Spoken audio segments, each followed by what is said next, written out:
I don't think I'm giving away any secrets when I say this.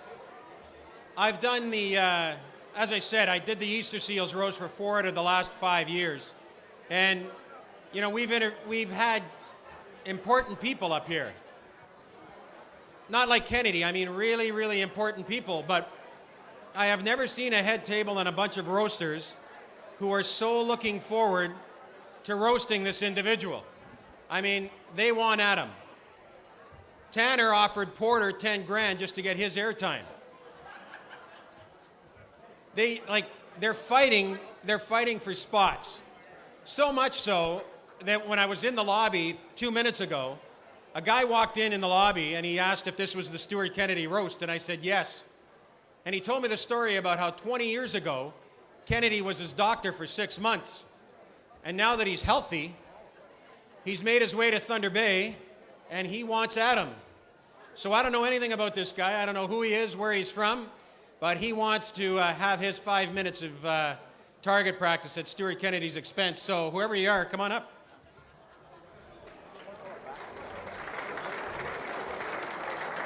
Thank you.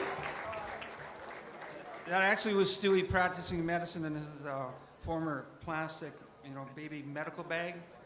He did practices on me, so I am going to get back at him. Anyways, I'm a walk-on. The rest of the roasters have been drafted, so the hook apparently comes out of here and gets me off in about 6 minutes. My name is Dr. Daniel J. Tomlak, a lifelong friend of Stewie and his family. Went through Corpus Christi and PCI together. I am a graduate of PACI, Dartmouth College, University of Western Ontario, and University of Connecticut, and practice oral and maxillofacial surgery. Who cares? These people don't care. Get on with your bit. You got 3 minutes left. Come on. You allowed me to do the intro. And it was practiced in CBA. Look forward to presenting some tales on Stewie. Here I go. Let me take you back in time to the year 1964, Beatlemania. 11 years of age, grade 6. Corpus Christi Primary School.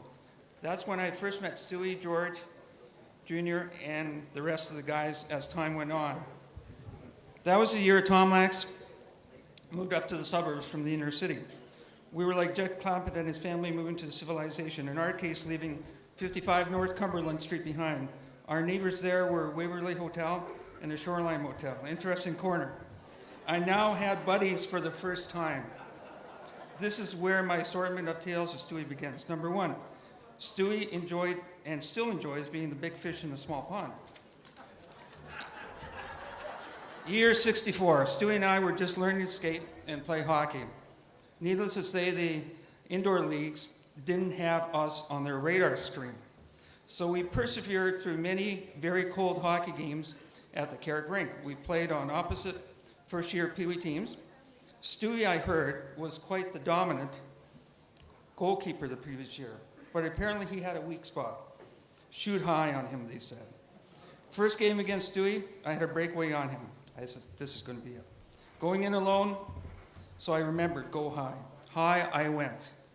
Not just over the net, not just over Stewie's head, but over the screen and onto the snow carpet of the heating shack.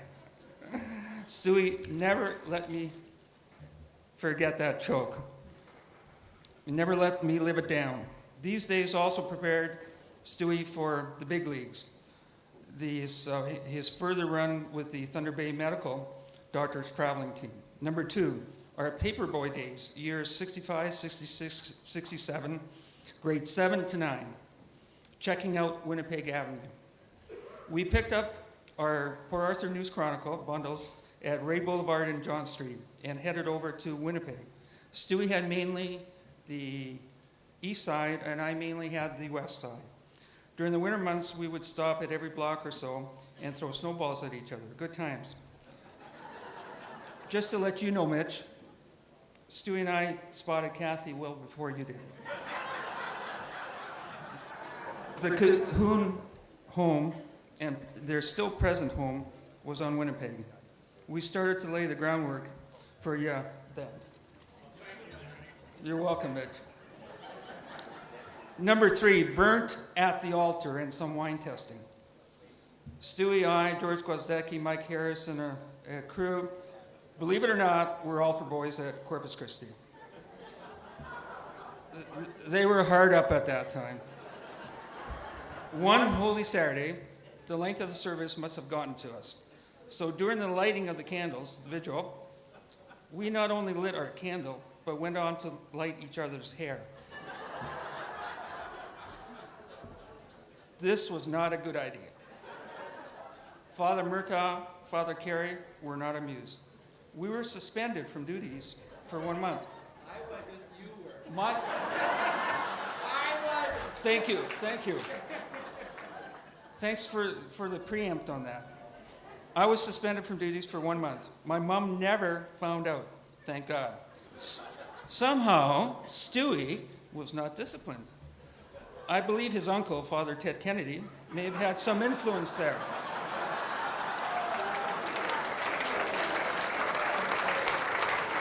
Who says nepotism doesn't exist in the old boys club of the Roman Catholic Church? Remember our first wine tasting? Remember being hung over the staircase by the socks by Father Murtaugh. Number 4, why parking and Stewie never got along. Year 69, Woodstock. Turning 16, we were all born in 53. Stewie, George, and I, the three amigos, were all turning 16 within a month of each other, June, July. Time to get behind the wheel. Licensed at 16, in order to garner a decrease in insurance rate, you had to take a driving course. We took the driving course through Joe's driving school. On one snowy night, it was parallel park time. I first, success. George second, success. Stewie went third, well. The car got into the space, but not quite as desired. It was angled and stuck into a large snowbank. How? Pedal to the metal at the wrong time, big guy. Shovels were required to get us out. It got around the school in no time. Joe says it was a first for him. At least the other guys are 2.5 minutes. That's not bad. I'm going to have to make one up. No, at least the other guys were okay. Number 5, Stu finally masters the jump. Kind of. Around the summer of 72, graduating summer from PCI for most of us, at Gwozdecky's camp in Paradise. Many fond summer memories from those days originated at the Gwozdecky's camp, Shelter Bay, Shabandawan, Monroe Point, with or without Dr. and Mrs. Gwoz being there. The hospitality, energy, and camaraderie on and off the water were second to none. The parties, and there were a few, were never done until that large round table in the family room was full of empty bottles. Mitch and Wayne assured us of that. We like to pitch in. Many of us learned to ski there. With respect to some of Stewie's water activities, Stewie, after many tries, somehow mastered water skiing. A little wobbly, but we'll give it to him on one ski. It was time for him to move on to the water ski jump. To Stewie, this was Mount Everest. If he could do that, he would call it a day. To this day, I can't believe his body and his gonads survived the punishment that had to endure all those attempts and falls over the weekend of trying. He came off the jump every which way, sideways, wishbone, upside down, inside out. You can only imagine the position he hit the water in. It was anyone's guess. We split our guts with laughter. This was the show. But this guy was tenacious, and a driver. And he was driven. So one day, Stewie actually landed with both skis beneath his body, as opposed to the skis saluting the sky. He landed upright, stayed up there for a few feet, but unfortunately fell, but hung on. And did he hang on? The boat pulled him by the rope. He hung on with all his might and was dragged past the post-jump buoy that signifies a complete jump. We gave it to him.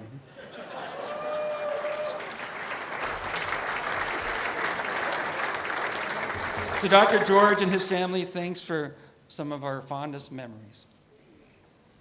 Number 6, how Stewie lost his pierogi privileges at Mrs. Tomlak's. Tail end of summer 72, before heading back to post-secondary pursuits for most of the guys, I had, this is the last one too. So. Tomlak's, I had the boys out at the Tomlak, Camp Black, Open Bay, Latimalac. Mitch, Wayne, Mike Harris, Doug Adamson, George I, Stewie, I believe Mimo was there, David Gilbride.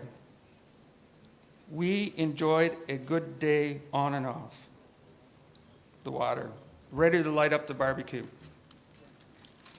Stewie asked for the ski boat key. I said, okay. Well, I've seen Stewie behind the boat, in the boat, but never behind the wheel. Yeah, my buddy, I'm going to give him the benefit of the doubt. Finally, we see him in the water, open water. He is doing well, doing some turns. We call him in for dinner. A few minutes later, there's a thud. Went down to the dock, and this is a heavy, cribbed, rock-solid dock. Stewie managed to hit the edge of the dock with the midpoint of the front of the boat. Crack up the hull. And there's just no way this could be taken care of by just taking some snow shovels out of the back of a trunk to free up a stuck car. I came back a few days later to repair it with monomer, polymer, sanding, painting. Blemish was still there. Time ran out. I had to head to school. Didn't think Dad would see it. Dad saw it during the winter, or shortly afterwards. Mom got a hold of it, and the phone calls came. Anyways, I took the heat for you, you know. And Mom blamed me the whole time, or my brothers, or having you guys out there without their permission. Anyways, Stewie, afraid to come over, self-imposed a pierogi penalty. To my good friend Stewie, you have been a wonderful friend and a support and a doctor not only to me, but to our whole family. I thank you from the bottom of my heart. Thank you.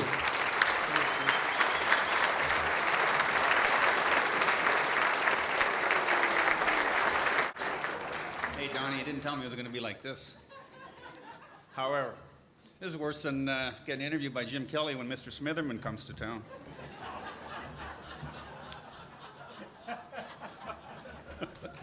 Well, I need glasses too. Sorry about that, Stu, but so do you.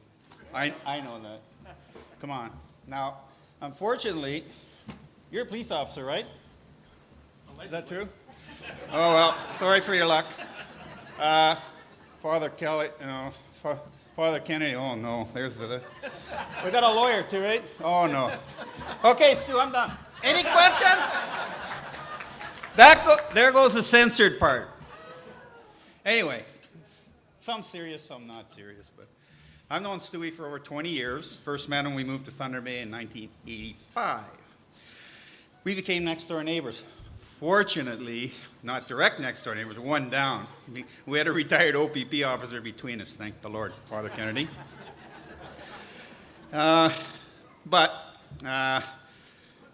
Certainly from my own personal interactions with Stewie and all the observations over the years, and I think what you're going to hear eventually, because I wasn't here in the high school years, as you know. So I'm relieved in some ways that I didn't know him during his what I would call more carefree days of high school and university. Otherwise, I think I'd be in one of three places. 1, a wheelchair. 2, a nursing home. Or 3, in one of those funny pine boxes. So we moved to 302 Southgate Court in County Fair Mall to begin a practice that I had in orthopedic surgery with my brother, my much older brother, John. And we moved in and got to know the cul-de-sac, got to know the Kennedy family. But really, it was at least, I'd say, 6 months or so. And after that time, I realized that Linda was really indeed married, that she was married to a physician, and that physician was named Stewie Kennedy. And it was about a year or more so before I actually saw Stu. And really, for a long time, I thought Linda was really a widow. I thought maybe that Stu had a really acceptable alternate lifestyle, or that combined with a really understanding wife. But what I didn't know and realize was that this was just Stewie. This is Stewie. Hey, here's Stu, right? Or there's Stu, but he's never here, or wasn't. I felt guilty, you know. I saw his kids, played road hockey, and every time I turned around, I said, sorry, Linda, I didn't try to score every time. But. So here's with Stewie, hard at work and hard at play. Now, that was his uniqueness. That's what Stewie is. He's unique. Without really sounding corny, I'd have to describe him as a pretty unique, one-of-a-kind individual. I'm not going to get into the high school stuff because I wasn't there, fortunately. His work ethic's clearly unique.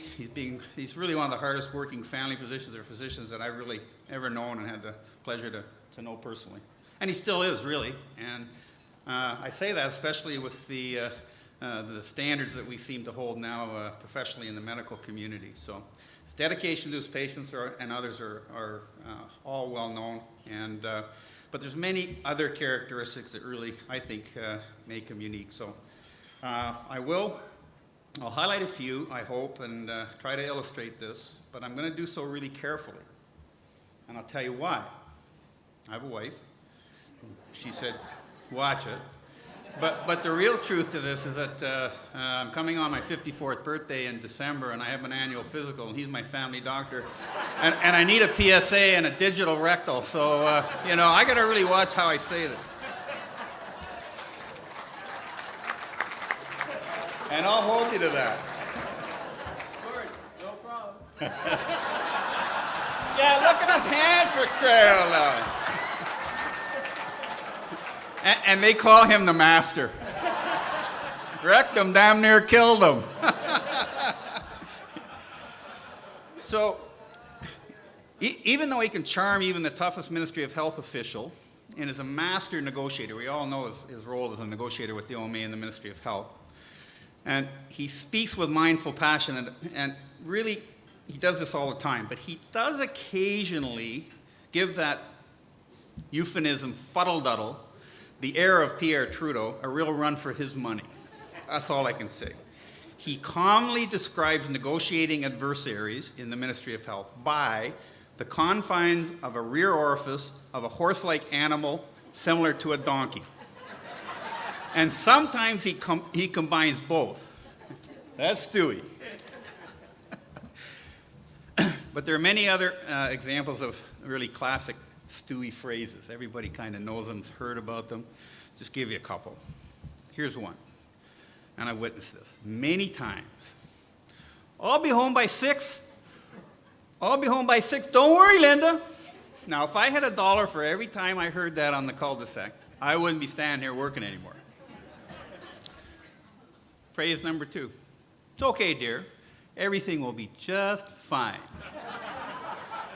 Now, he uses that in the hospital for the elderly patients. I used to hear it in patients of all ages in the emergency department, but this really pertained more really closer to home because of my daughter, Jenny. Now, Jenny's kind of like Courtney, free spirit, pretty social, just like Stewie and me. But she had the misfortune of having to have stitches 3 months 3 months to the day, basically. She fell the second time and got a cut on her cheek. She had already had a cut on her hand, which Stewie dealt with without any problem. But when Jenny saw Stewie in the emergency department, there was absolutely no way he was going to be putting sutures in her chin. I can tell you that right now. And he kept saying, "It's okay, dear. Everything will be just fine."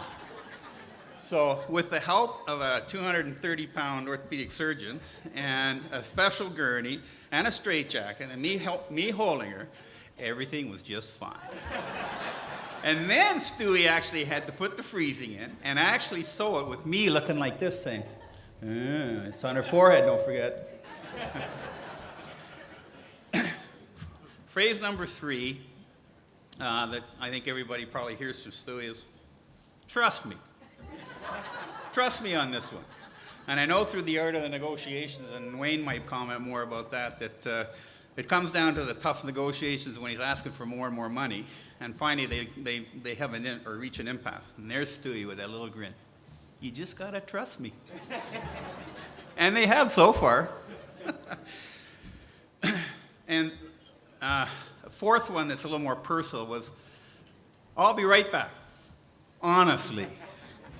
And that goes back to an incident when I first moved to Thunder Bay, and we lived on the same cul-de-sac, but there was a vacant lot right across the street, which eventually was built on. But that winter it was vacant. We'd had about a foot of snow, and we were watching the kids. I think the girls were shopping or something, and we were bonding and having a few pints and, telling each other lies. And we decided that that would be a good spot for a rink, right? So Stewie had a snowblower, and he said, well, I'll contribute the snowblower. And he snowblowed off the outside snow, and then we sort of patted down the snow.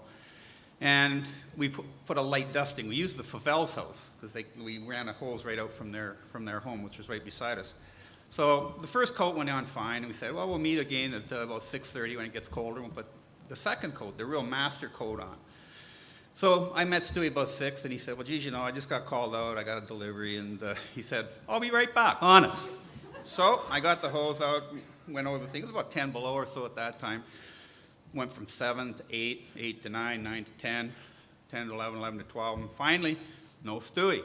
But by that time, I'd finished flooding the water onto the ice, and the ice was looking pretty good. And waited till midnight and thought, well, I think I'll go to bed. So we went to bed. Next morning, he still wasn't home. He said, I'll be right back, honestly. So what he did do, though, when he returned is he brought the coffee from Robbins and all the things that went with it, like he did every time he used to go out and tell Linda, I'll be back right away, honestly. So that's a good one. And you know what? I flooded it every time thereafter, and he never did show up.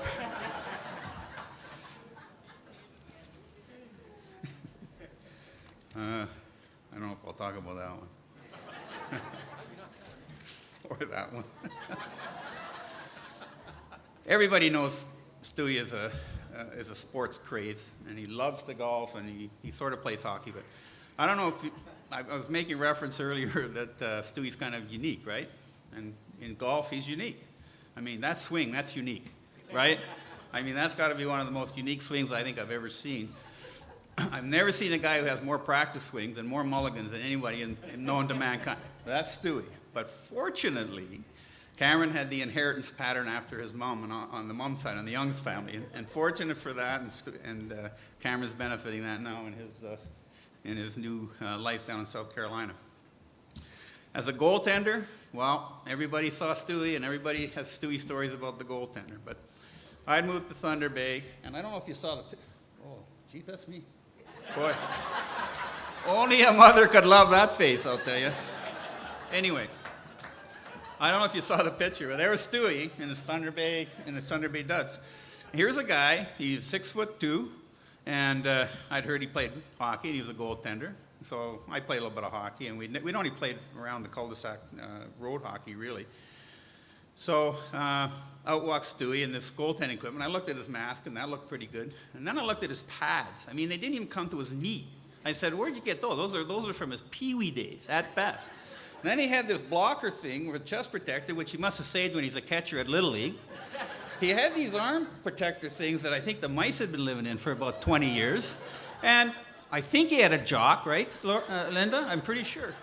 But we went out and played, and then he didn't even have goalie skates. He had these cheap Bauer Black Panthers, couldn't afford Tacks, couldn't afford Bauer Supremes. Doesn't have goaltender skates, so we go out and play, and we're shooting around at the end. He takes his equipment off, and he's got bruises from the top of his shoulder to the tip of his toes. And he played like that for 2 or 3 years before we finally shamed him into buying goalie skates. Didn't help his goaltending, but it certainly made him look better.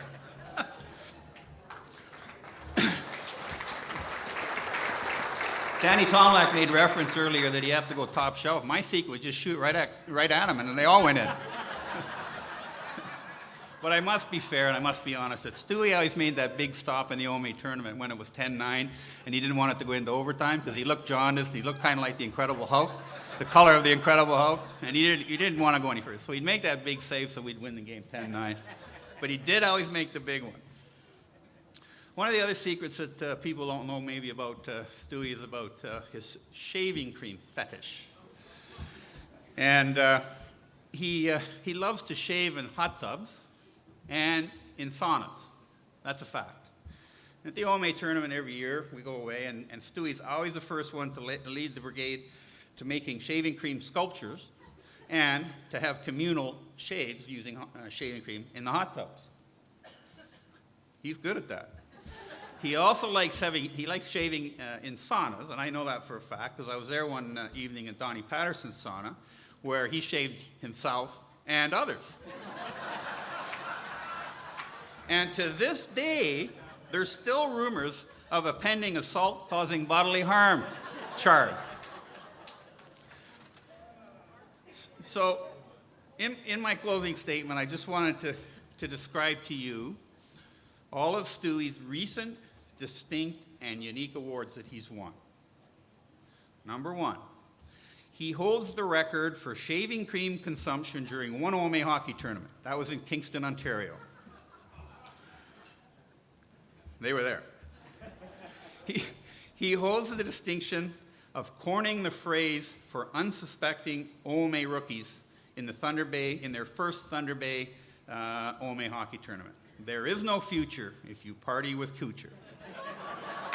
Unfortunately, when they chose Stewie as a secondary, they paid handsomely too, believe me.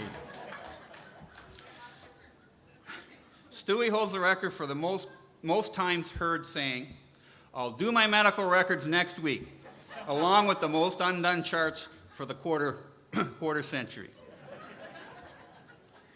He holds the record for most quarterly staff meetings attended in absentia, but with regrets. And finally, he holds the record for the most number of times stating, "This guy is a fuddle-duddling donkey's rear orifice."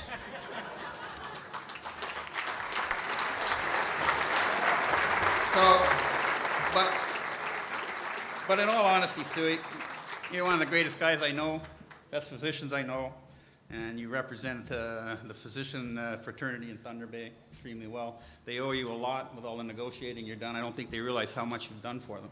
I certainly do. And my 3 kids, they didn't send a telegram, but they all say hello and congratulations. Sometimes it's just like shooting fish in a barrel, you know? First of all, thank you very much for Stewart, who suggested me as one of his roasters. I'm thanking him in advance for that.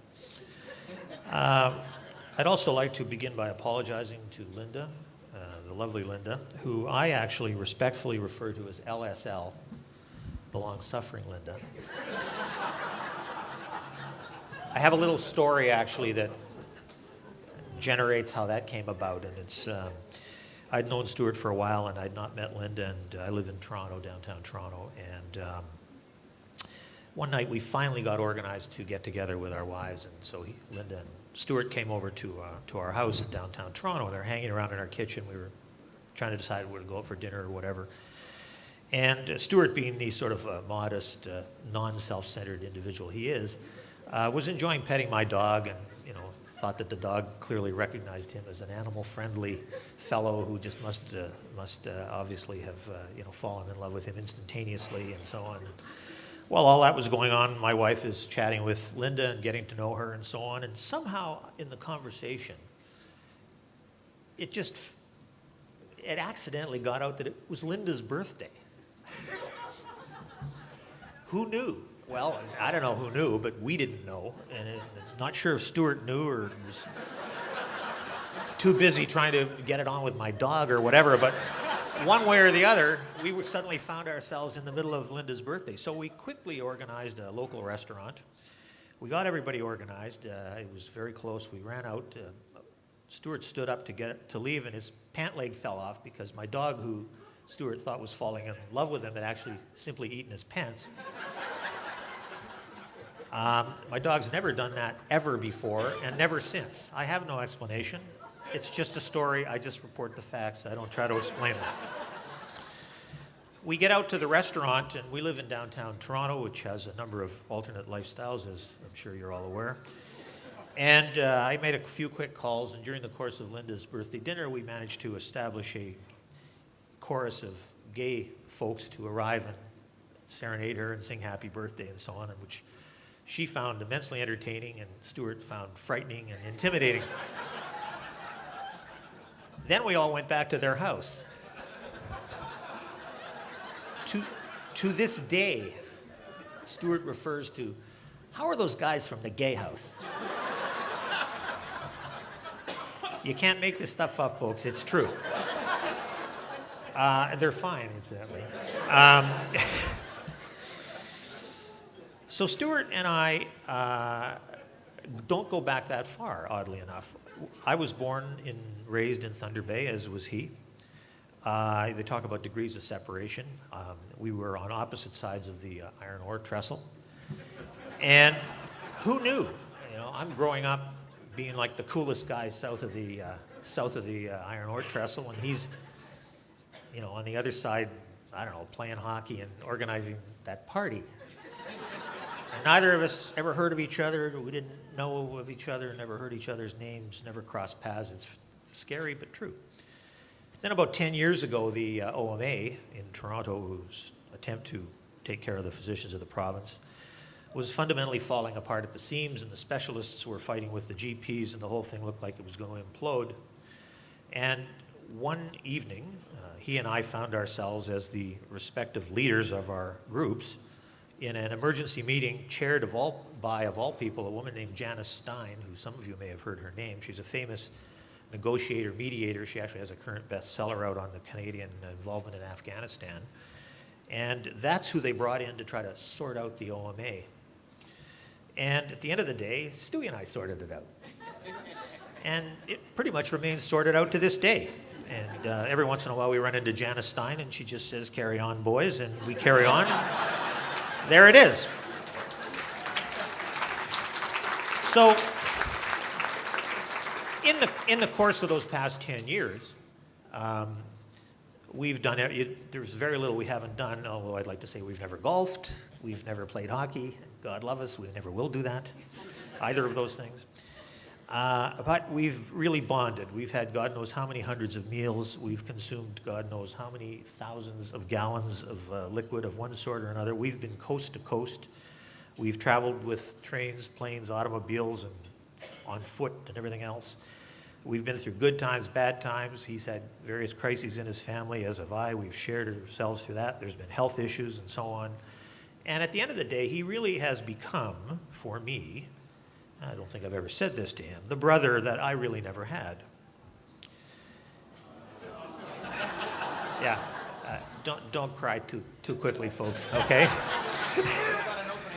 Yeah. This is the longest opening for an assassination you're ever going to hear. All right?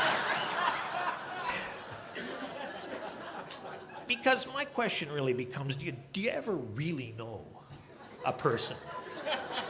You know, you think you know them. I mean, some of you in this room have known him for 30 or 40 years. I've only known him for 10 years. And I thought I knew him really well. Really thought I knew him well. I'm sure some of you think you know everything about him. Even some of the folks that have spoken tonight. It's very, very, long histories and so on. Well, who knows? Just a couple more comments. Ashley is back there managing my IT for this evening. I thank. If you could put that very opening slide up, Ashley. Thank you. And just leave it there for 1 second.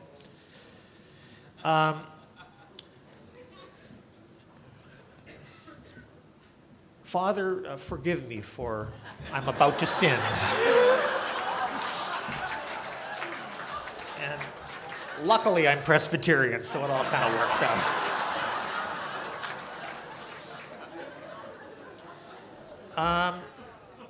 A couple of years ago, it's already been alluded to, Stewart's always in Toronto. He's doing this, he's negotiating, he's taking care of everybody, he's doing this and that. But down in Toronto, Stewart's got the biggest practice, he's got thousands of patients, he's delivering babies, he's always at the hospital, this and that. And of course, at both ends of that, people must say, I don't know how does he do it? Well, how does he do it? He's a Superman. I guess he's a Superman. That's why he's being roasted. Who knows? Anyway, a couple of years ago, about 3 years ago, his profile began to kind of diminish in Toronto. He'd start to not show up for meetings, and there'd be various symposia that he wouldn't quite make it to, and he'd dial in, I can't make it, the flight's been delayed, there's snow on the runway, and I'm kind of thinking, in July? Well, I mean, I knew it was a tough, I knew they were, I'm all about climate change, but I mean, come on, anyway, whatever. And we'd carry on and we'd soldier on, and sometimes we'd sort of wonder where he is. He's supposed to be chairing a meeting, for God's sake, and he's not here. We phone up here, and they thought, oh, he's in Toronto. He's got a big series of meetings this day. So this all became a bit concerning, and people were sort of like, it was one of those things that was going on, but you didn't really talk about it because it was like, who knows, right? But I got pretty worried because, as I said, he was kind of the brother I never had. So I'm pretty worried, and I'm sort of thinking, well, he's got some problem. He's got some, I don't know, what he's got. He's got some clandestine thing going on, or who knows, maybe he needs an intervention. I don't know what but I was pretty concerned. I didn't quite know how to approach him because he's a pretty strong individual, and you don't want to, if you go up and say, I think you need an intervention, and the next thing you know, you're being arrested. So I was really wrestling with this, and I used to talk about it at home. And so anyway, I've got a 10-year-old son, and he said, well, just Google him. So I said, what are you talking? What do you mean? Google. Go on Google. Find out where he is. Maybe you'll find something out. I said, well, all right, not a bad idea, I guess. And so, all that brothers in arms stuff that I was talking about before. The bonding, all that stuff. Sometimes you just have to revisit that stuff. This might be one of those times. Can I have the first slide, please? When you Google Stewart Kennedy, and I'm sorry that this is small, but everyone knows about Google, so go home and do it yourself. As you'll all be racing. I'd love to see the Shaw cable bills for about 11 o'clock tonight.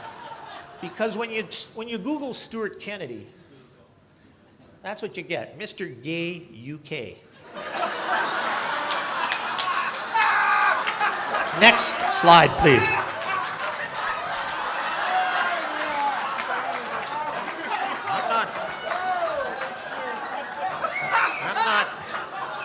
Like I say, I'm not making this stuff up, folks. Another doctor? So I thought, well, I guess that kind of explains a whole lot of stuff now when I read it. Suddenly, the whole thing starts to kind of fall into place, He's not in Thunder Bay. He's not in Toronto. He's always kind of, when I think about it, always on trips around on his air miles and this and that. And I don't know. So I started to think, well, wonder what the top 10 reasons to be Stewart Kennedy might be. And that's a little homage to another one of the native Thunder Bay sons that he doesn't need to be named. But when you start talking about top 10 reasons, you can only, of course, think of you-know-who. Next slide, please. Number 1, top 10 reason to be Stewart Kennedy. You get to be Mr. Gay UK. Next slide. When you think about it, goalie pads, they really look a lot like leather chaps. Just think about it. Next slide. The number 2 reason to be Stewart Kennedy. You think the Family Guy is kind of all about you, especially all the swag and the pens, the T-shirts, etc. They're all about you. They're just out there manufacturing stuff about you. It's amazing. Next slide, please. This is particularly funny in view of the shaving stories. And I didn't even know the shaving stories, so I'd like everyone to listen to this. I think this will work. No, actually it's Stewie, but well, you can call me Cookie if you like.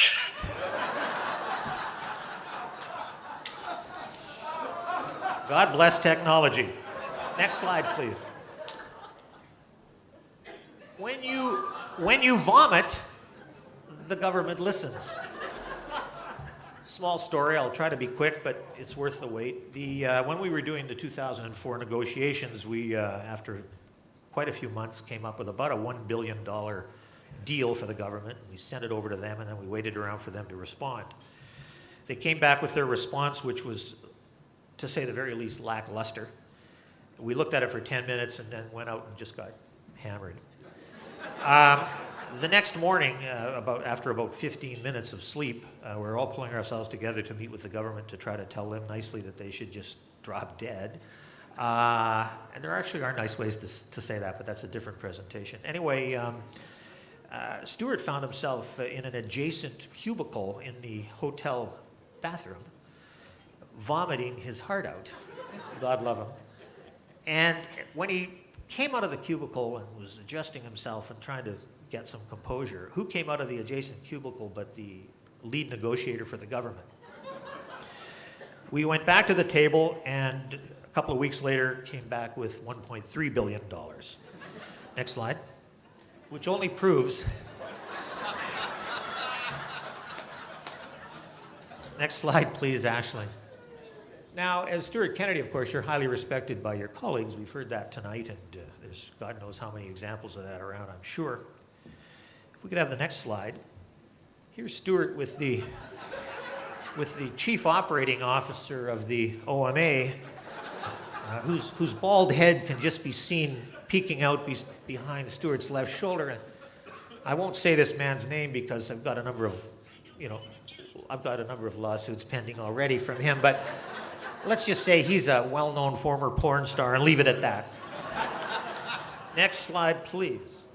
You get to buy postage stamps with your air miles. Now, Stewart must be famous for his air miles. He has hundreds of millions of air miles, and he virtually probably buys everything with his air miles, including that Manhattan I had earlier. Next slide.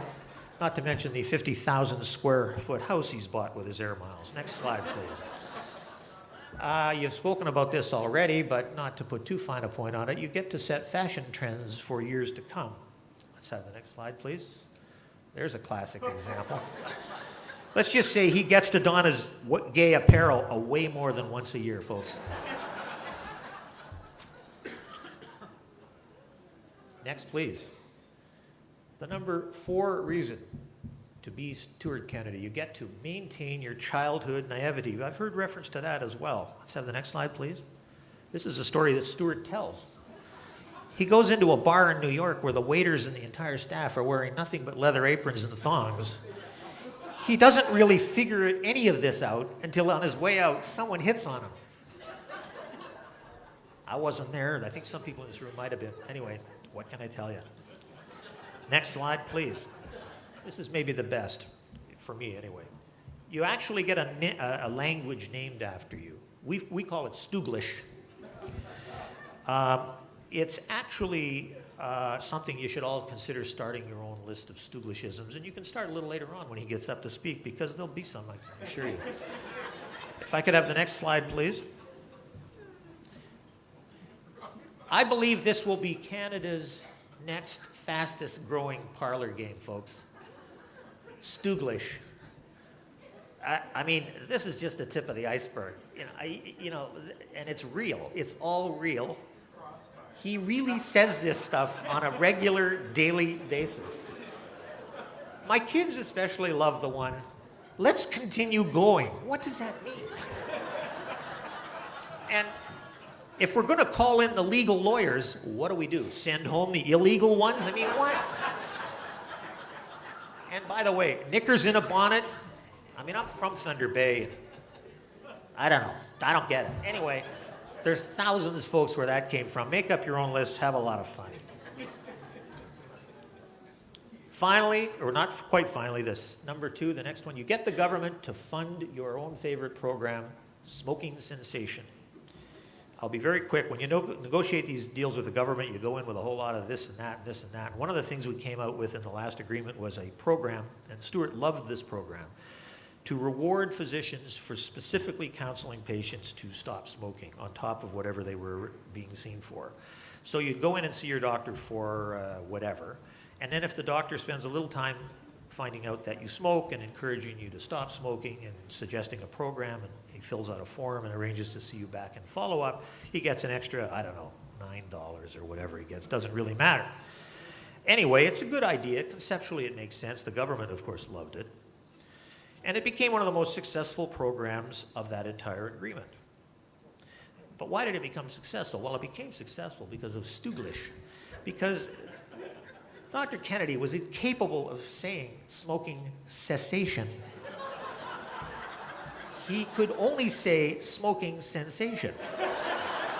He went all over the entire province encouraging people to support his brilliant smoking cessation program. The government is now paying physicians to smoke. They're paying physicians to support patients in the sensational habit of smoking. And it's all thanks to Stewglish. Next slide, please. There you go. And if I could have the final slide, please, or the second from last slide, actually. So the number one reason to be Stewart Kennedy. And just to remind you, Stewart, to make it perfectly clear, in spite of what you may think, as you actually know deep in your heart, it's not all about you at all. It's never been all about you.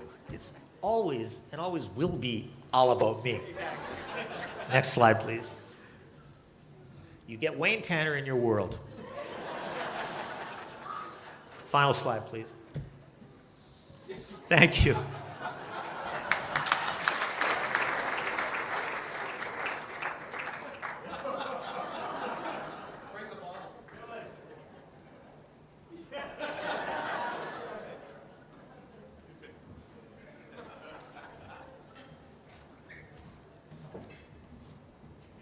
Nowhere to put it.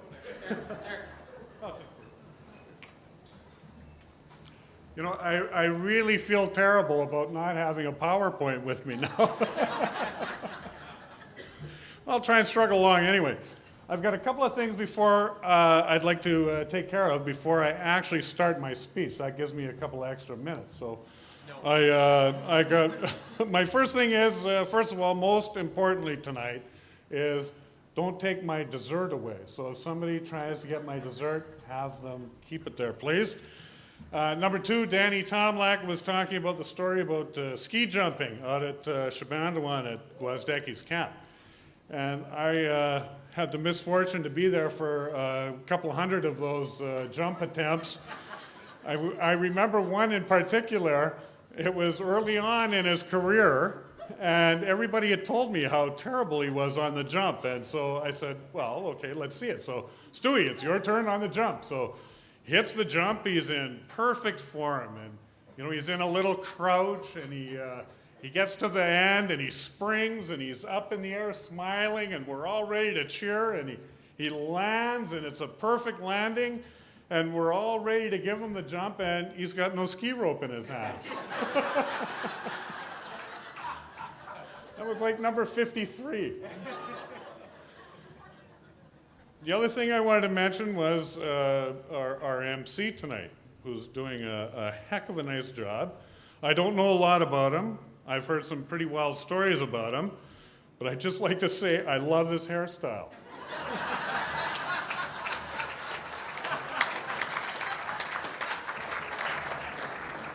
Makes him okay in my books. And Wayne was talking about Stewglish. And you know what? That's one of the first things you notice about Stewie when he gets up to speak. And I've got a million of them, but I remember one in particular when he was out at our house for a wedding. And he had a brand new suit from Harry Rosen's in Toronto. And he didn't get a chance to put it on before he got out to our place in Edmonton. So he puts it on, and the pants are halfway up to his knees. That's very nice, Stu, but like, what are you going to do? And yeah, I mentioned there's Harry Rosen's at West Edmonton Mall. So we go to West Edmonton Mall, and Stewie looks at, well, it wasn't Harry Rosen, but it could have been his uncle, and says, I'd like to have some renovations done on my suit. I said, you know what, that's perfect, because when you let down the cuff, we'll put a basement in, and we'll add a dormer. And lastly, I always like, at a function like this with Stewie, I like to take a poll. So first of all, I'd like to ask everybody here to put up your hands if you know Stewie. Do you know Stewie? Okay, take a quick count. Okay, perfect. Put your hands down. How many here like Stewie? Okay, perfect, perfect. I always notice there's a big gap between those two questions. That's the same tonight. Now I get to start. Good evening, everyone.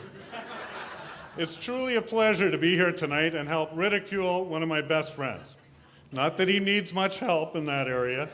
Most often he can handle that job all on his own. When I was first asked to help in this humiliation, I was quick to say yes. In some respects, I've been roasting the duck, AKA Stewie, for over 35 years. So I've had a bit of experience. However, I soon realized I had two problems I'd have to deal with at an event like this. First, my informal Kennedy roasts are liberally laced with profanity. As my wife Kathy puts it, the crutch of the ignorant. I certainly fill the bill. So what could I do without my crutches? And she suggested, Mitch, try using euphemisms. You know, using a nice word in place of a foul word. I respond, I get it. Like when we first met, and I called you up and I said, Kathy, I'd really like to date you.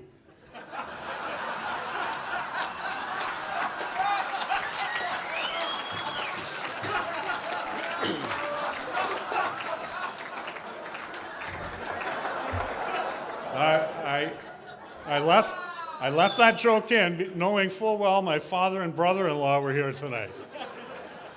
Just a joke. Needless to say, she didn't care much for my simple example.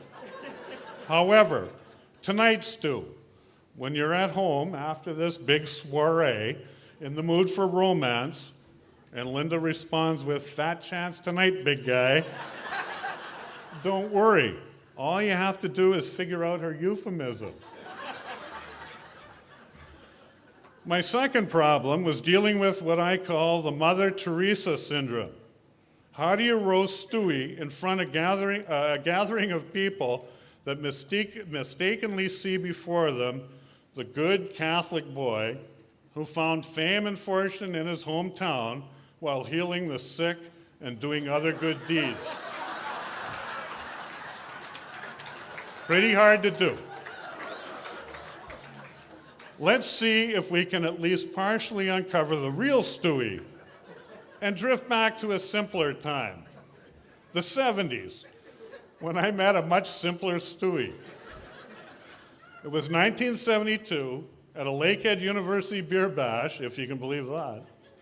We had little in common besides our relentless quest for beer, hockey, and women. But really, is there any more solid basis for a lasting friendship?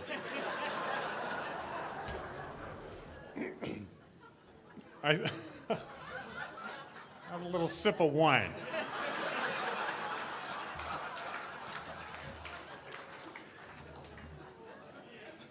I think you can tell a lot about a person by the music they like, even more by the songs they know all the lyrics to. For instance, in the 70s, for Tom Dawes, put up your hand here, Tom Dawes. Okay, good. It was C.W. McCall's Convoy. I don't know whether you remember that, but it started off with Breaker, Breaker. This here's the rubber duck. We got us a convoy. Certainly seemed perfect for Tommy. Or Wayne McGill. Where's your hand? Put up your hand there. Of course, perfect for him was Jimmy Buffett's Cheeseburger in Paradise. Of course, Danny Tomlack.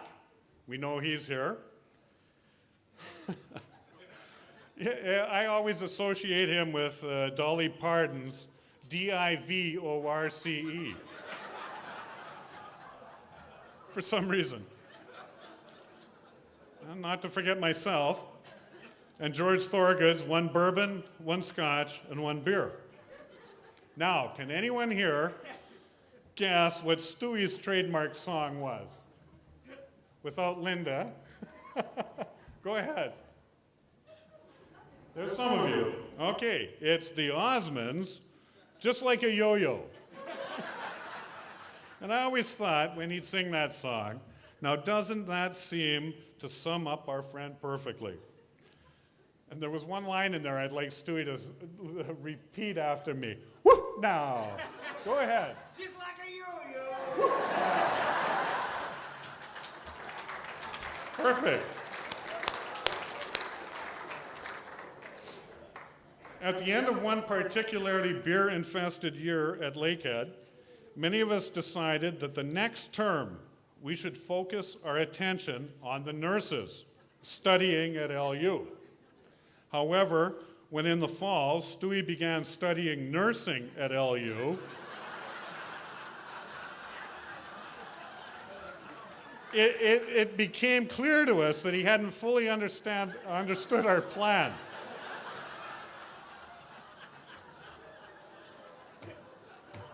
Although being in a faculty with a plethora of smart, beautiful young women certainly had its advantages. Stewie, you sly dog. To this day, Stewie, to me, instantly became the nurse. That was the one drawback of his plan entering the faculty. I often look at Stewie now, these days, I see his, and I remember that innocent, smiling face at his graduation, looking so sharp in his little white cap, his crisp white knee-length dress, clutching a dozen long-stem roses. It still brings a tear to my eye. In 1976, Stewie, our good friend Bob, and I hopped on a Transair flight to Toronto. Cost us $56 return each. We hit Yonge Street decked out in our shiny new Canada Cup team jerseys, ready to impress the young ladies of Hogtown. We strutted into the first bar we ran across after consuming a few pops, that's a euphemism, this hulk of a guy comes over to our table and asks if he can buy us around. Grab a chair, pal, says Stu, knowing a good deal when he hears one. And soon our friend starts bragging about being an ex-Leaf, as if that's really something to be bragging about. Well, being a bit of a Leaf fan myself, I proceeded to tell this guy that I'd never heard of him. So he takes on this Charles Manson kind of stare, looking across the table at me, and all of a sudden it dawns on me that maybe I shouldn't have called this guy a liar after all. Fortunately, he calms down and admits that, in fact, he'd been an early cut at a Leaf training camp in 1974. He then asked what I did for a living.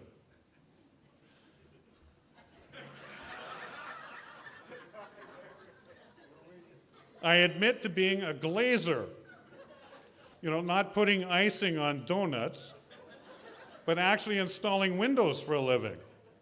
Now you have to remember that this is the politically incorrect 70s, and that this guy is no new age sensitive type guy like, say, Wayne McGill. A glazer, he sneers at me, then growls, "That's a faggot job." Well, I'm slightly taken back at this. However, he has now moved on to Bob with the same question, to which Bob answers, "Girls swim coach." "Another faggot job," yells our disturbed friend. At this point, Bob and I have figured out where this is headed. Next up, Manly Nurse Kennedy.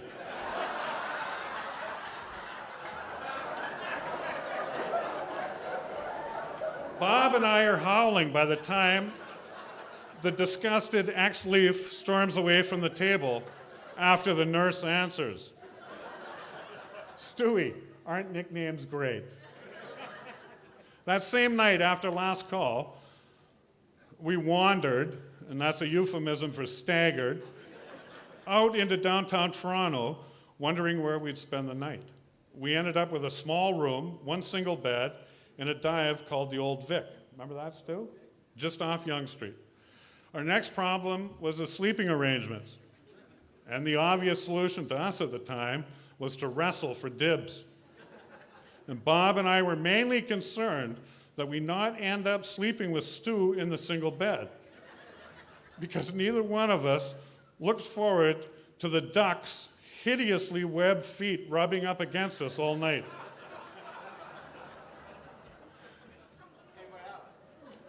And what else indeed?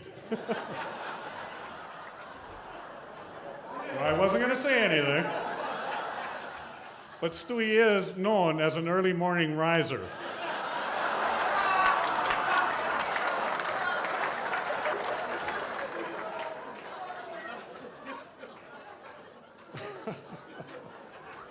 You know, it's always terrible when you hear when you feel a little tap on your back and you see both of a guy's hands in front of you.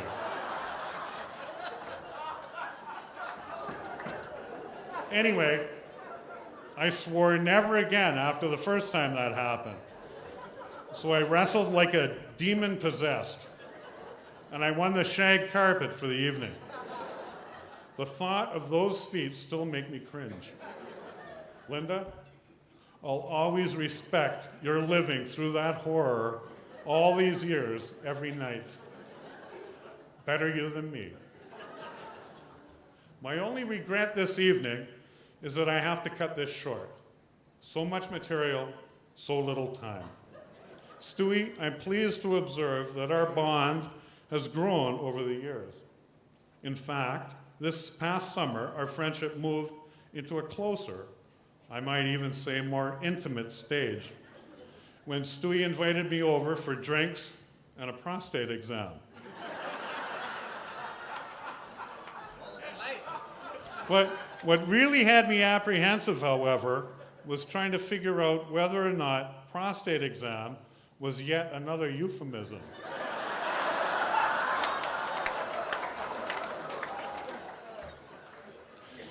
Then afterwards, to top things off, let me say that again. It's starting to sound like Stewie here. Then afterwards, to top things off, I find out that Stewie has had similar dates with all of my friends and even my dad. Sadly, I don't think I'll ever shake that cheap, used feeling that still lingers to this day. However, all kidding aside, Stu, it is an honor to be here tonight roasting the best dating, web-footed, nursing friend a guy could ever have. Thank you. Ladies and gentlemen,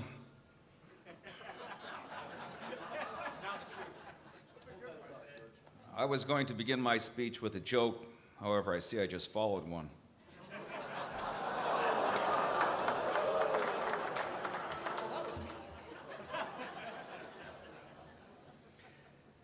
Regarding my esteemed colleague's comments, Jim is living proof that Lakehead University has never had a graduate.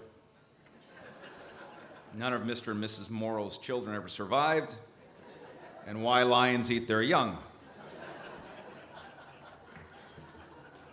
Mitch Baxter did an outstanding job tonight, and he has been like that throughout his life since I've known him. He considers himself a real intellect and is very proud of his new library. He has 2 books, and he just finished coloring the first. Wayne McGill, who you are going to hear from after me. Another longtime pal. During his single years, Wayne and his friends would frequent some of the local watering holes in Thunder Bay. He fancied himself as a real ladies' man. I remember overhearing a conversation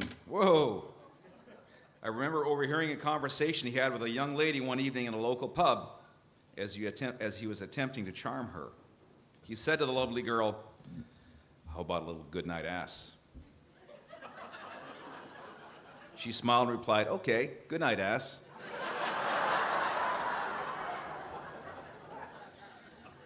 Ladies and gentlemen, many of you may be wondering why I was chosen as one of the roasters of this event. Don Patterson called me this summer and asked if I believed in free speech. I said I certainly did. He said, "Fine, you're giving one at the roast for Stewart Kennedy." I did some research on Don, and he told me that he was born in a manger and the happiest 4 years of his life were spent in grade 9.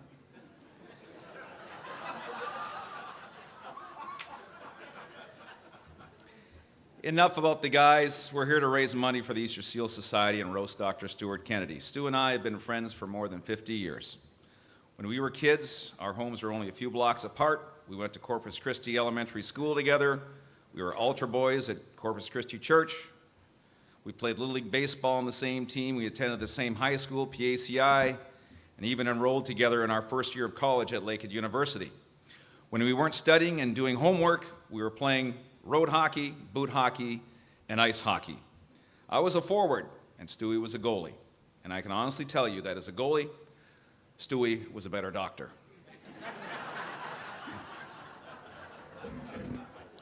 Stewie was always a social guy, and if you wanted to find out where the parties were in the city, all you had to do was ask Stu. In fact, the very first Christmas party he held was at his parents' new condo at the Waverly Park Towers. Such a great party that it became an annual gathering for friends. The party is still called Stu's Christmas Party, and every holiday season, hundreds of people show up to celebrate. And all the funds raised go to support many of the Thunder Bay charities, including the Christmas Cheer Fund. One of our summer jobs was working for the St. Joseph's Hospital ambulance. I was the driver, Stu was the attendant. Now, this is in the days before GPS technology. And therefore, an ambulance driver had to know his way around the city. Stu was very aware of this fact and continually repeated to me this statement: George, you got to drive around Thunder Bay to learn the streets, which became a code phrase for let's go cruise Boulevard Lake and Arthur Street. People on Arthur Street and at Boulevard Lake were always amazed that an ambulance seemed to appear so suddenly after an emergency call to St. Joseph's Hospital. And yes, at times, even before the telephone call was even made. Stu is a very successful and respected physician. However, what you may not know is that as a doctor, there are only two pieces of furniture in his office: a throne and a mirror. As his patients know, Stewie is extremely busy, and as a result, a few years ago, he devised a new office procedure to save time. He now makes all his patients take off their clothes in the waiting room. You'd be surprised. A lot of his patients just make an appointment for the waiting room. Stu charges $45 for an office call, but charges $85 for the waiting room. It's unbelievable. People stand in line just to wait. This has resulted in Stewie seeing fewer patients because while they're waiting, they forget they're sick. I was at the Dominion Room in the Royal Edward Hotel when Linda and Stewart first met. And right away I knew this was a match made in heaven. In all their years, I don't know if I have ever heard or seen them upset with each other. They really seem to have the perfect marriage until just a few days ago. They were driving home when Stu was pulled over for speeding by one of Officer Mauro's buddies.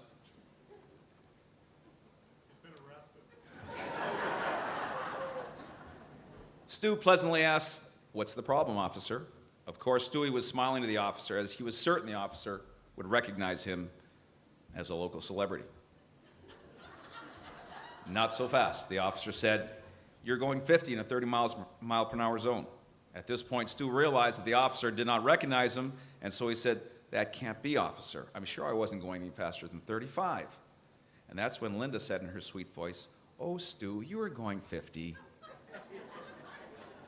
So the officer said, "I'm also going to have to give you a ticket for a broken tail light." Stu said, "Broken tail light? I had no idea that my tail light was broken." And Linda again honestly said, "Stu, you know that tail light's been broken for 3 weeks now." Stu was starting to get upset and gave her a nasty look. The officer then said, "I'm also going to have to write you up for not wearing your seatbelt." Stu said, "Officer, I was wearing it, but I just unbuckled it when you were walking up to the car." And once again, Linda corrected Stu by saying, "Oh, Stu, you know you never wear your seatbelt." By this time, Stu is frustrated. He turns to Linda and yells, "Linda, will you please keep quiet?" The officer looks across to Linda and says, "Ma'am, does your husband talk to you this way all the time?" And Linda says, "No, only when he's drinking."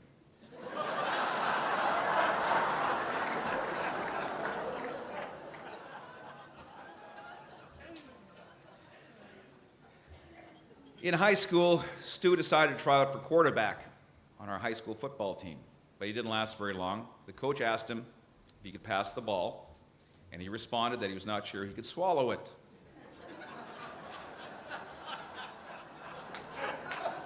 Stewie's the only golfer I know that hollers 4 every time he hits the ball, takes at least 6 strokes on every hole, and writes a 5 on a scorecard. He's always scoring 4s or 5s on a hole, even though he's constantly in the woods looking for his ball. I could not understand how he was able to score so well, so I decided to test him on the golf course this past summer. After he hit one of his many shots into the woods, I quickly went ahead of him to look for it. I found his ball, put it in my pocket, and waited. Sure enough, a minute later, I heard Stu yell, "I found it!" Ladies and gentlemen, I have a little message from my younger brother, Mark, who works for the federal government in Ottawa, and I'd like to read the message at this point. "George," he's referring to me, "as a representative of the federal government, I would like to join in the celebration of the contributions of Dr. Stewart Kennedy to medicine in the province of Ontario. Under Stewie's watch, we have witnessed, 1, a massive ballooning of the cost of medical care to the taxpayer of Ontario. 2, longer waiting times and fewer hospitals for the taxpayer of Ontario. And 3, a bankrupt provincial government, but rich gay doctors. All of the above are characteristics of a very successful federal government program. Stewie, will you please come to work for us?" Seriously, let me join all of you in a huge vote of thanks to Stewie, a lifelong friend, a great healer, a real treasure for the city of Thunder Bay. Thank you to the committee for the opportunity to speak, and Stewie for being such a great sport. Thank you.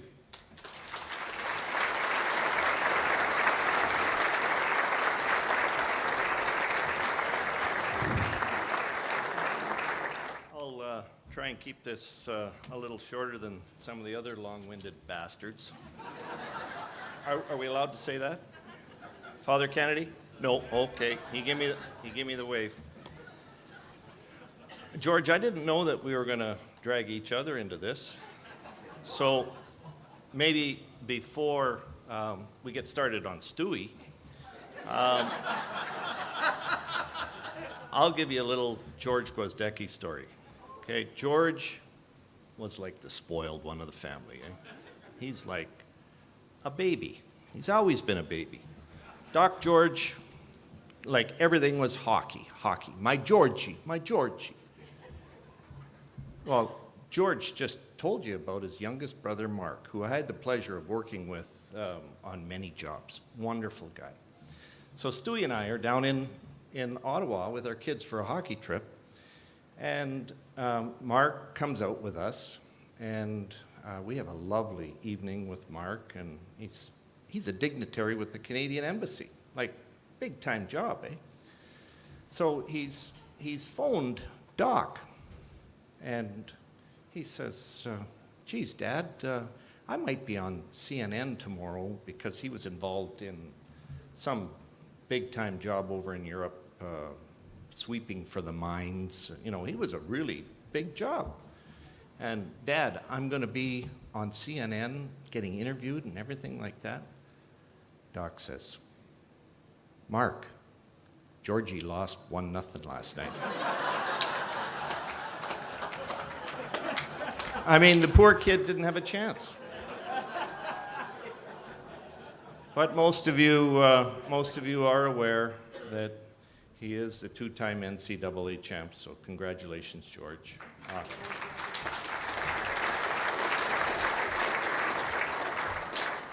Most of you can tell by now that it really is amazing that Stewart Kennedy has achieved such notable stature in our community. The previous 4 speakers have outlined the tremendous hurdles he's overcome to be the successful person he is today. I think Father Ted Kennedy was thinking about Stewie when he wrote his article in the paper regarding the deficiencies of the public school system. But look at the competition he had with some of his peers growing up. I think at the back there's some guy, Silvio de Gregorio is his name, or he's somewhat known in the community, was a classmate of Stewie's. And he started playing out in sand pits, and now he's got a pretty nice one out at Whitewater. Gord Porter traded in his early skills with a hammer and saw to be the successful orthopod he is today.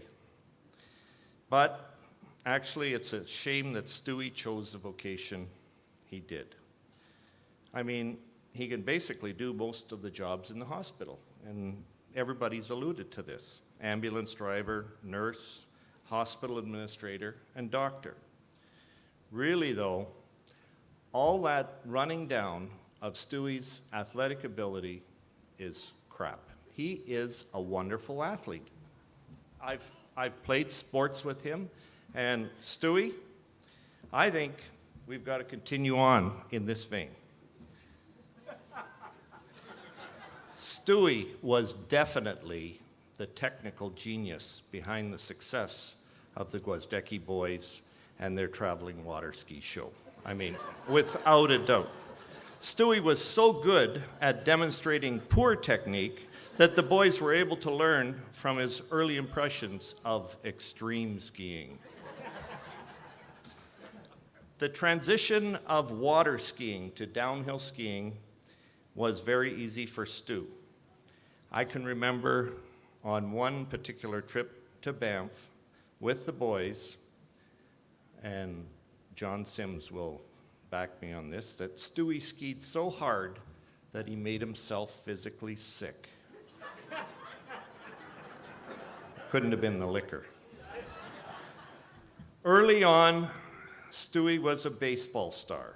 In elementary school, he made the game-winning catch for Corpus Christi that would make the highlight reel of TSN today. He stumbled while trying to catch a fly ball, fell to the ground, the ball bounced off his chest and rolled under his chin. This is true. And he made the out. Even today, he is likened to Brooks Robinson for his abilities on the field and at the plate in the Amethyst League. Now, for those of you that aren't aware, this is just like one step below the big leagues, eh? Okay? For those of you, he always has to play third base. I mean, that's it. He's an infielder extraordinaire now. Yes, even though Stewie is renowned for his creative solutions to many medical problems, he does this at the expense of his own future as a pro athlete.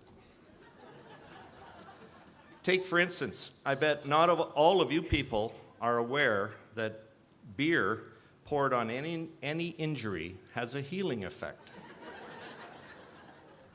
Certainly, a lot of credit has to go to Linda. Stewie's present-day prowess as chief negotiator for the OMA relates back to his infatuation with Linda at LU. We've heard many stories of how Stewie was able to use his persuasive powers to get results. By the way, how many people think doctors deserve a raise?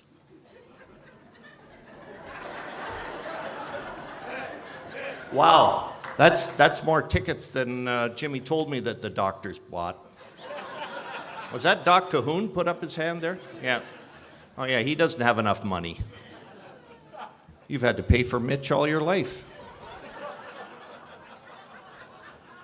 And just in that light, how many of you feel that fire inspectors are underpaid?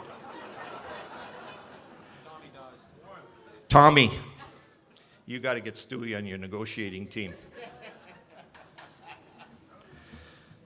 So let's wrap it up by getting back to Stewie's real love.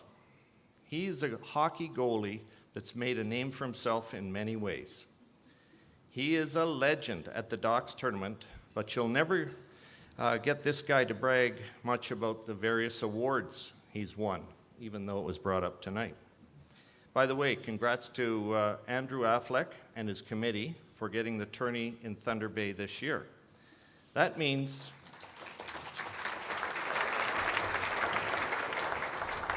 the people of Thunder Bay can go out and see this future Hall of Famer live in our town. Definitely worth a look. However, there is a little slight glitch to this. Most of you are aware that I sit on the ownership group for Maple Leaf Sports and Entertainment. I haven't been happy for years with John Ferguson. He brought in that Finlander, Toskala, and I wasn't happy. So here's the plan. Mitch, if you could assist me with this, please. Dr. Kennedy, we've arranged for a leave of absence, of course, with suitable compensation. And we want you in on Friday against New Jersey, and Toskala's coming up to spend some time with the Lappy boys in Cam League. Stewie, come on up for a photo op of your NHL debut.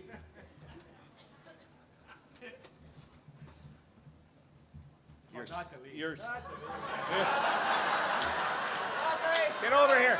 Another team. You're starting on Friday.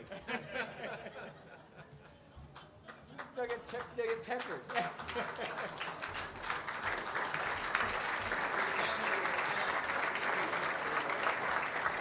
This is as close to draft day as Stewie ever got. One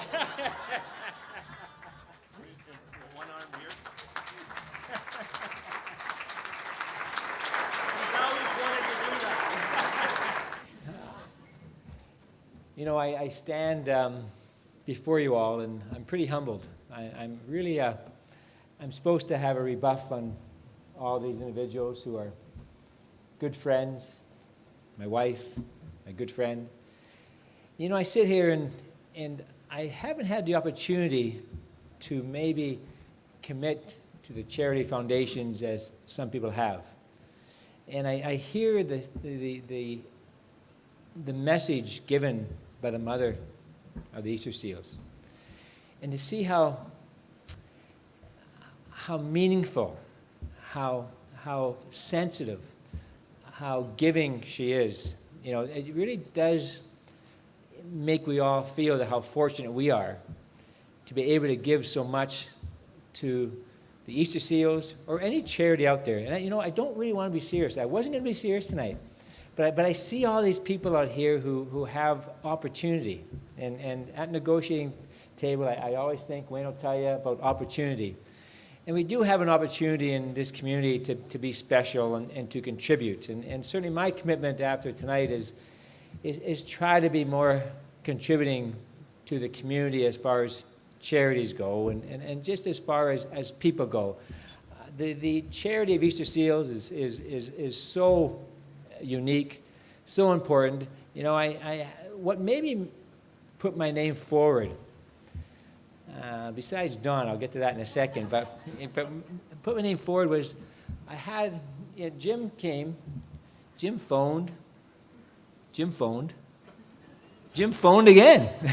Talked to Allison, my sister, and then talked to Linda, and then Jim emailed, and I'm not really a public person. I mean, I am public when I'm one-on-one. I enjoy my friends. I just love my friends. I love the interaction, but in a crowd like this, I'm not all that comfortable. And so I said no 3 or 4 or 5 or 6 times. In fact, I didn't say no. I just didn't answer. That's my style. I just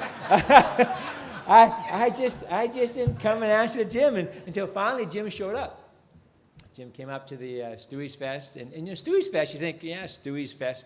But you know, I hide in the back room at Stewie's Fest. I'm in the back room at Stewie's Fest because, you know, I started this, you know, 15 years or 35 years ago, and I sort of hide in the back room, make some money for charity, and move on. But Jim came in his police outfit, and he was either going to arrest me or I was going to make a commitment. And Jim is a very contributing, charity-minded, and I'm not sure how they chose me in the first place, but Jim is very special, and certainly Jim contributes a very great deal to the community and the charities that he represents, and certainly makes a lot of money for the charities in Thunder Bay. So you know, Jim Mauro, I mean, my hat's off to you. You are not only a comedian, but you are a person, and you're a true contributor to Thunder Bay. So I thank you very much.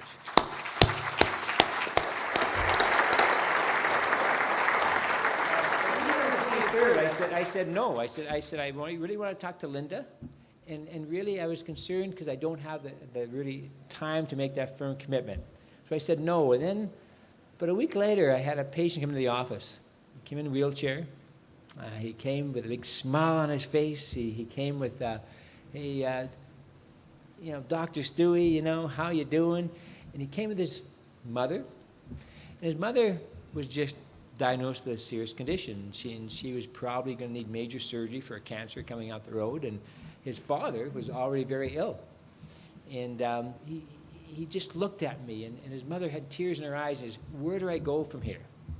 And I had no idea where to go from here until Jim had come to me, and I haven't told these Seals this, but certainly I said, you know, the Easter Seals, and I said to myself, what do I contribute to the Easter Seals? We gave some money for Christmas Cheer Fund, we gave some money from here and there, but you know, what do I contribute as a physician? I take care of patients, but you know, what more can you contribute than to have a group of friends come together to make money for the kids of our community? And the volunteers, to make that so important for the volunteers. The volunteers of our community are so important. We're all busy doing our job, but the volunteers are so important to make this community go. So I said, this is for the kids. This is for the parents of those children. I said, it's not about me. It's not about Gord or Wayne or Mitch or George or Wayne.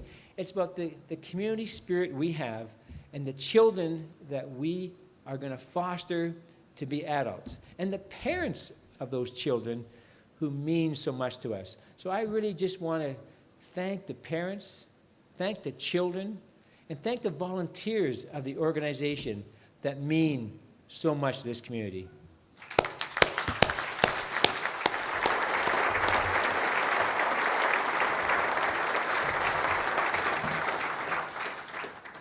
But it's not over. I got to get back at a few of these people, actually. So before tonight, I'm sure many of my patients, many of my friends, well, not my friends, but many of my patients didn't know what dirt was out there in Dr. Kennedy. But you know what? You heard tonight, as witnessed tonight, that there is certainly some stories out there. So I guess there's some ghosts in the closet. But what other best way to reveal those ghosts is for a charity function, actually. But again, what made this so special was the friendship I had. And I'm looking across from me, and I'm seeing some very special people.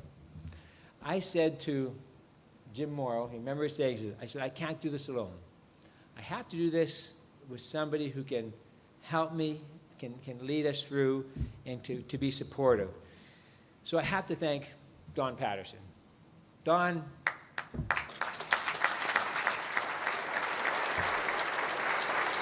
has been a friend for 20, 25 years, and a true friend. But Don's best asset was Lori. and Lori moves us forward. But not only Don, Lori.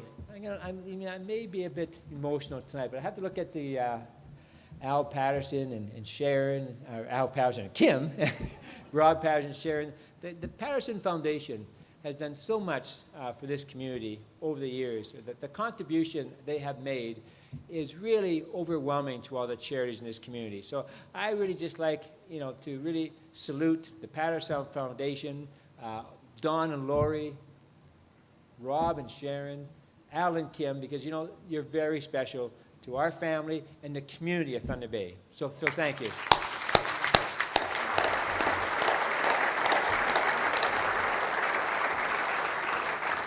I'm going to close pretty soon, but I just have to make a few rhetorical comments about some of the information that was given out today, and they're false information, actually. Wayne McGill. I'm going to start with the last and move up forward, actually. Wayne McGill. Wayne, you know, you criticize, and Maple Leafs, they suck. They got to get rid of John Ferguson. Where's Tom? Where's Tom Warren? Tom, get rid of John Ferguson, for God's sakes. There you are. Hockey is precious to me just because I love it. I can't play it, but you know, everybody knows here I can't play it, but I sure love it, actually. I sure love stumbling in front of those guys taking those pucks, actually. Murray used to come out and take shots on me and always score all his will, but we had a great time. But one of Wayne's favorite stories in Banff, Alberta. 1984, we're going to University of Calgary. Wayne's teaching at Fort McMurray.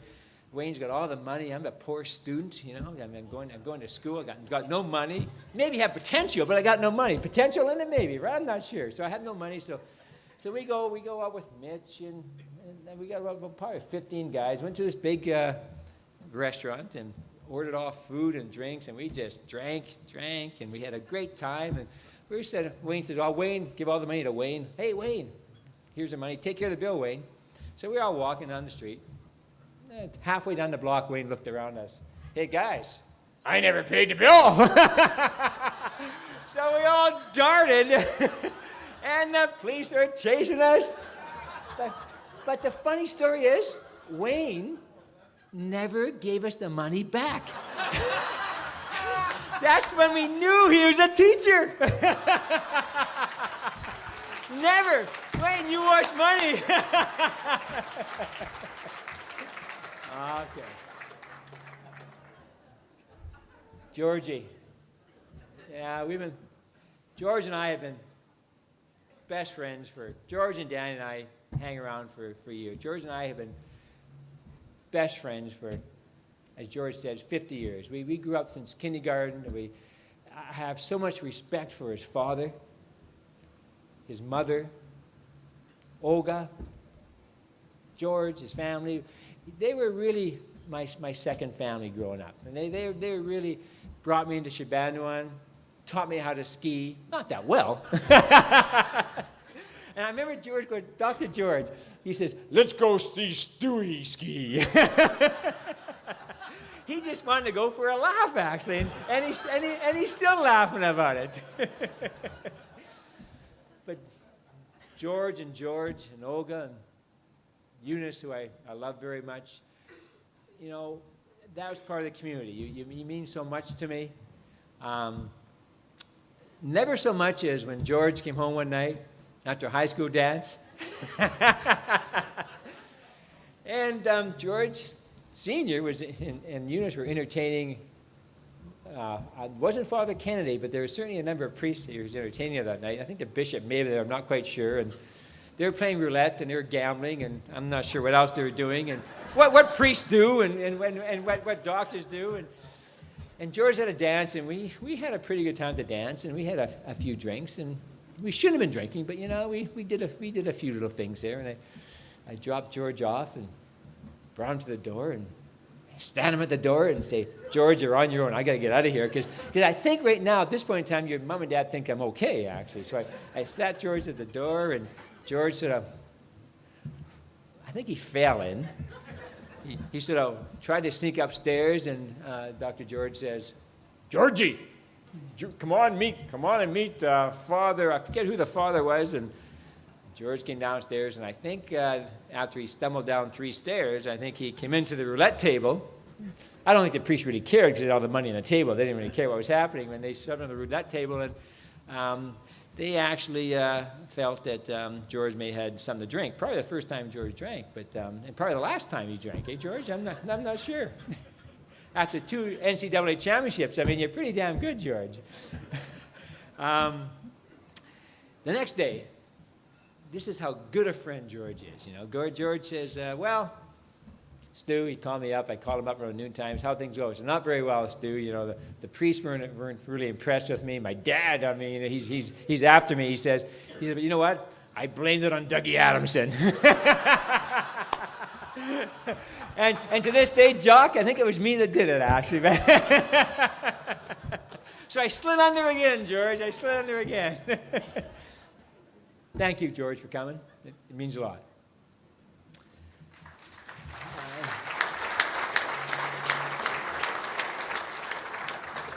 What else can you say about Mitch Baxter? Sorry, Uncle Ted, but Mitch had a favorite line. He always would say, I get upset at this, but Mitch would say, the Pope's a dope. And of course, I never agreed. Maybe one of the popes I did, the one that had a bad reputation, but not the current pope or the past pope. But there's a few popes that have been a bit challenging over the years. I'm digging a hole, but as Father Murtaugh said, I would always get in the back door.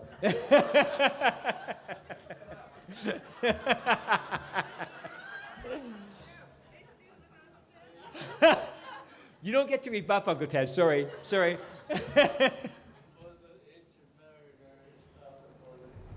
But that's not the end, Mitch. It's the end. The end comes close, actually. The end is we go to a hockey party, all George's hockey buddies and all the wrestling team and the hockey team, and they have the beer. But the wrong thing they did, they put the beer, the beer machine, whatever it's called, into the bathroom. So Mitch is sick. Mitch is throwing up. He's passed out, but he locked the bathroom door. So have you ever seen an angrier group of people than hockey players, wrestlers, basketball players at a university team pounding on the door? And all of a sudden, for half an hour, they can't get in. Finally, they broke the door down. They see Mitch Baxter sitting on the can, passed out, and then he's looking at him, whose friend brought this guy?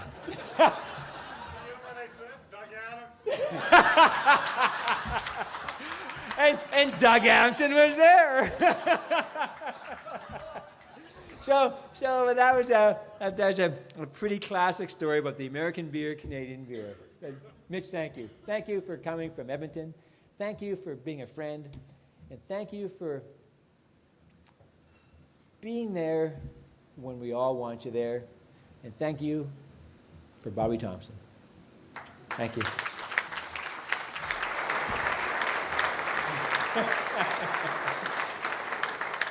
And don't worry, Danny Tomlak. Don't worry, you're getting to you, actually. Don't you worry. I'll save you for last. Wayne Tanner.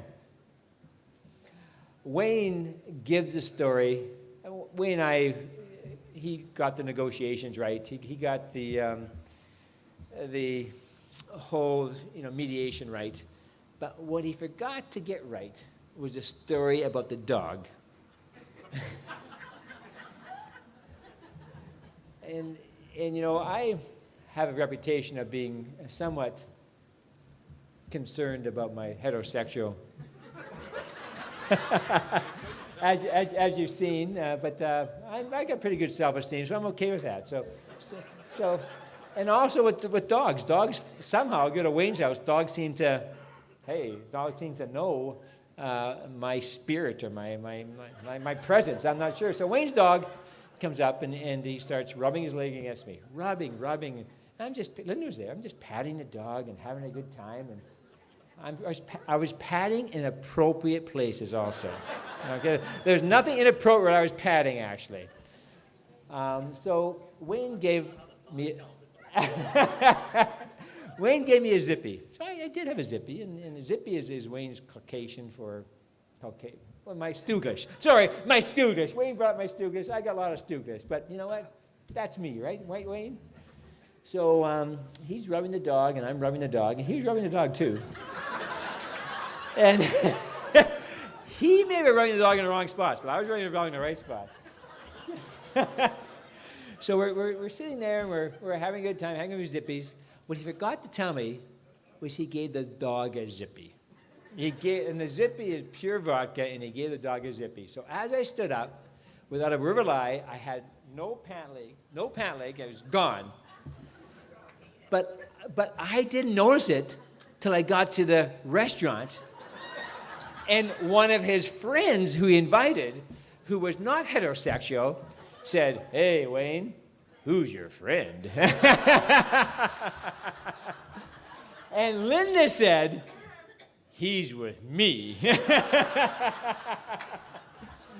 But then they all got together and sang a happy birthday and to Linda, who was her 40th birthday at that time, and we had a nice time. But for Wayne, a friend for 12 years, a colleague.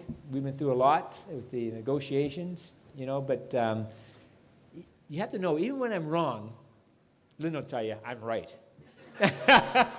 Wayne will tell you the same thing. When I'm wrong, I'm right. And you know what? At the end of the day, the government finally believes it, right? When I'm wrong, they know I'm right, or they're going to be hell to pay. So, Wayne, thank you for coming. It was very precious, and certainly thank you from the bottom of my heart.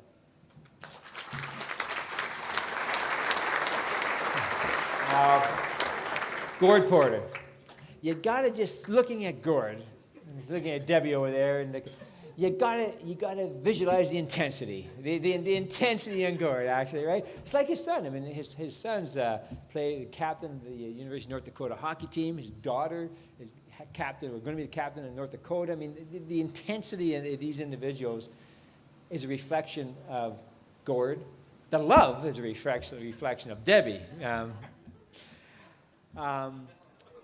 Gord, I mean, we were neighbors, we were friends, we were colleagues. And, you know, I called Gord up here. Where's Shauna McGill? Class of service was Shauna McGill. So Shauna McGill's in the emergency department. And I didn't want to pull her arm. I say, Gord, he's not on call. Classic story about Gord. Never on call. You know, you call him up and say, Stewie, or I say, Gord, I got a problem. Stewie, I'll be right there. So Gord just drops everything, you know, and comes along and, you know, what you got here, Stewie? I said, well, you got Shauna. She's 11 years of age. She's got a really difficult fracture here, and what should we do? Well, you know, Stewie, what do you think? Well, I think Shauna's pretty tough, Gord. What do you think? Well, you know, Gord, what do you think? Well, you know, why don't you just give it a little tug there, Gord? So Gord looked at me and looked at Shauna and says, well, what do you think? Oh, okay. So Gord says, okay, Stewie, you hold her. So I hold her and I held her, and Gord just gave this tug. Shauna screamed bloody murder. Shauna just screamed at the top of her lungs. And Gord looked at me and I looked at him. It's done. Shauna to this day has never forgiven Gord, actually. She hates Dr. Porter, actually.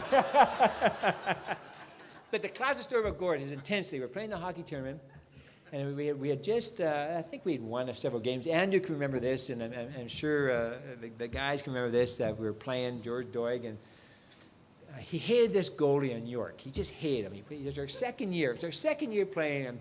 And this goalie was a flamboyant goalie, and you know, I was just a clumsy goalie, and this guy was a flamboyant guy. And Gord just hated him, he just pissed him off. So Gord came by to me, first minute of play. Gord's in the first line. Hey, Stewie, watch what I'm going to do. So he flew down the ice, out of word of a lie. And Gord, you know, have you ever seen play hockey with Gord?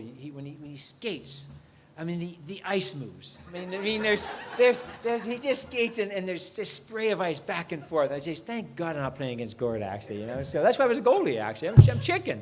So Gord's flinging down. He takes this shot at the slot and rings it off the goalie's mask. Just rings it off. The goalie falls back, hits his head on the crossbar, and he never recovered. So this was a pretty good team.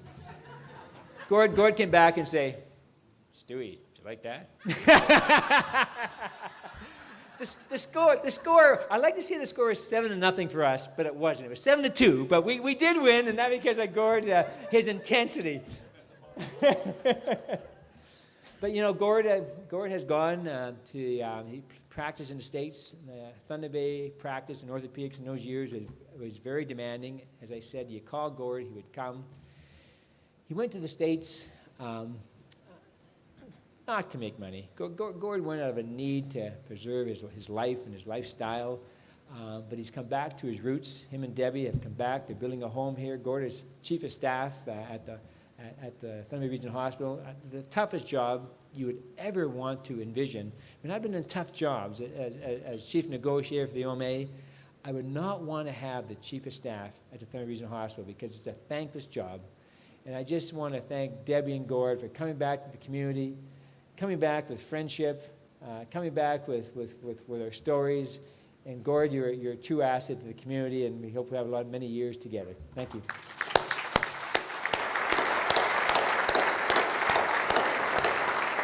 I'm almost finished, Mr. Mauro. You know, I'm just... Take your time. You got to answer to Patterson. Oh, Don, we'll go to the shower later. I've seen you in the shower, Donnie. And you know what? No whipping cream for you.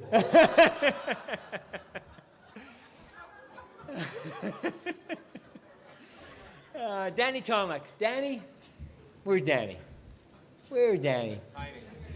Danny, you know, we have been away for a long time, and for you coming tonight is very special for not only me, I think it's special for George, your family.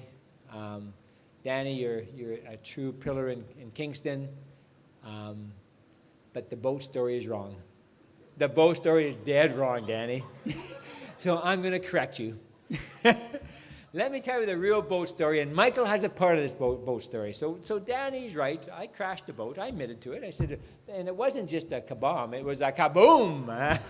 So George and Danny are up on the deck, and I can't drive a car. The guys, my famous story on Thunder Bay is I can't drive. I go through snowbanks. I have a fun time driving a car. I go wild having a car. I mean, I just love getting out of control. In my younger years, not anymore. I'm quite mature and responsible, right, Allie? I'm mature. But as Wayne will tell you and Gord will tell you, I love snowbanks. Mitch will tell you I love snowbanks. Sometimes you got pillars in them, but I love snowbanks. So I drive a boat like I drive a car. So I'm trying to drive this boat into it. Linda will never let me get a boat. Linda said, Stu, you can't get a boat because you can't drive a boat. So Daniel will sort of. He'll admit to that. And I'm coming in all by myself. I think I had 4 fish in the line, but that's the story I'm telling Dan. I couldn't hang all those fish on and drive the boat at the same time. So I did come in. I hit the dock, bang on, boom. And I mean, it really did crack the dock, crack the boat, cracked everything.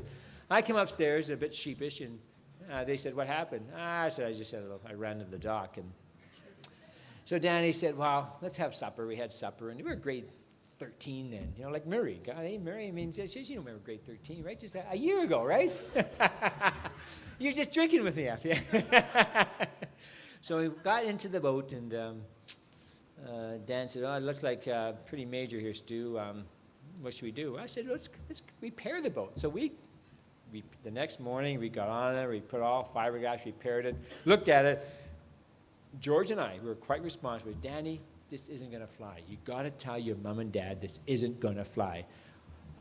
Danny said, I'm going away tomorrow. I can't tell them anything. Just cover it up. It'll be fine. So I wanted to go back. George wanted to go back and tell his mom and dad to be responsible and say, we messed up, you know, Mr. and Mrs. Tomlak. We really have to do something for your boat. And I paid for this for the past 50 years, Daddy, but I'm not going to pay more. We actually wanted to tell your mom and dad. So 3 weeks later, they went out to the camp, and they phoned up Danny, Dr. Tomlak, Danny Tomlak. He was doing, he was playing the hockey scholarship in Dartmouth then. And he said to Danny, what happened to the boat? He said, I don't know. He said, and Danny had a younger brother called Michael. Michael, you may know, played in the NHL, played for Hartford Whalers. And Michael at that age was probably 12 years of age. So Danny, the weasel that is, and we all know he's a weasel, and he's still a weasel. Weasel said, I don't know what happened, Mom. It must have been Michael. You remember that, Danny? And the story never came out until, 3 or 4 years later. So, Danny, thank you for coming. That's the true story. But Danny, you're a friend. Keep together. We miss you. Thank you very much.